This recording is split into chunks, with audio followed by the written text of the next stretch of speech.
Reflections on Freedom is the theme of Sunday's Juneteenth Freedom Summit. The second annual event will feature leading voices from higher education and public life. One of those voices is Dr. Peniel Joseph, director for the Center for the Study of Race and Democracy at UT Austin, and he joins us this morning to talk a little bit more about it. Good morning. Thank you for joining us.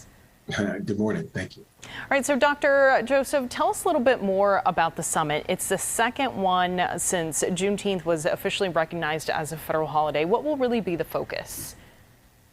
Well, the focus is on reflections on freedom. So we brought a group of different thought leaders who are talking about Juneteenth in the context of film and culture, higher education, in the context of wealth creation, and also just in the context of narratives and sort of telling our story as Americans. I think that the backdrop of this Juneteenth unfolding against really twin phenomena of the January 6th hearings after the assault on the U.S. Capitol, but also the spate of bills, including in places like Texas, that have really banned the teaching of the histories that Juneteenth comes out of. So it's important for us to understand that these are American stories. In a way, Juneteenth is as important for all of us as July 4th, which is coming up in a couple of weeks, because it really signals a new birth of American freedom in 1865. And it's before the start of the Reconstruction Amendments that end slavery, that provide birthright citizenship, and that provide voting rights. And those amendments collectively are why we have a multiracial democracy. They don't just help Black people. Birthright citizenship helps all people. So there is no birthright citizenship without Juneteenth and Reconstruction. And the voting rights that Black men get by 1870 become voting rights that really all U.S. citizens are going to get.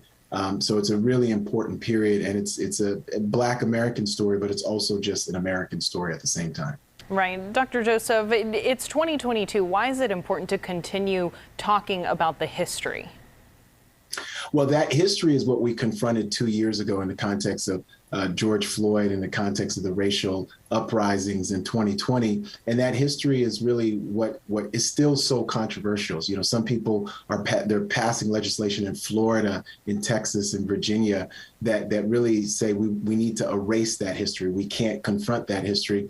And that history is why we still have structural inequality, systemic racism, things that impact all of us. So we have to confront this history in order to overcome the ugly parts of that history, but we should also celebrate the beautiful parts of that history. And so many different people in the context of Juneteenth who struggled to survive, but also who thrived, who created businesses, who created wealth, who bought land, who became elected officials and politicians, both at the federal level, but also at the local level. So it's truly this inspiring and hopeful story at the same time as it provides us lessons on what not to do. So again, this is an American story, and it's important for us to think about this as Americans. It's something that can unite us in an age of real partisan divides. Right. Dr. Joseph, I think you hit on something so important, something to really bring us together.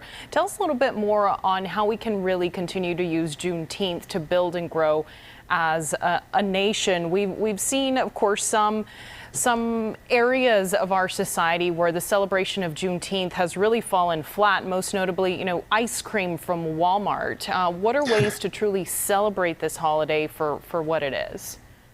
Well, I think we celebrate it when we try to pursue justice and equity for all people.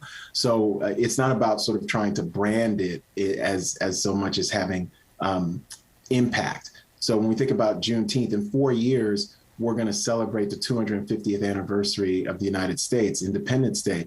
Juneteenth should be connected with Independence Day, but it shows us aspirationally where we need to go. When we think about Lyndon Johnson, the school I teach at, the LBJ school, President Johnson's biggest legacy is a legacy of equity and equality, both in terms of race and civil rights, but also immigration, also education, also on so many different fronts. So I think what people should be doing in terms of Juneteenth is use that as a day to learn, but also as a day of service and a day of impact. And whatever's going on in your community where you feel that there's not enough equity when it comes to race, but when it comes to gender, LGBTQIA, what ability, whatever the status is, you should be doing something to push that and to bend that curve. And I think if we all do that, we're going to have huge impact, especially those of us who live in Texas, those of us who are in Austin. Texas, this starts in Galveston, June 19th, 1865. We have a very special relationship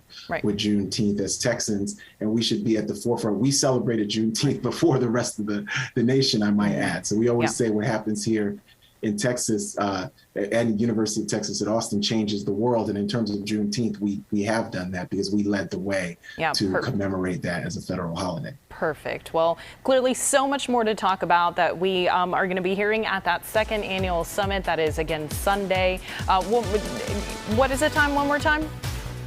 It's going to be at 5:30 on Sunday, and people can just get the link, and I hope people join us and continue to commemorate and celebrate and push for social impact and transformation on that day and moving forward.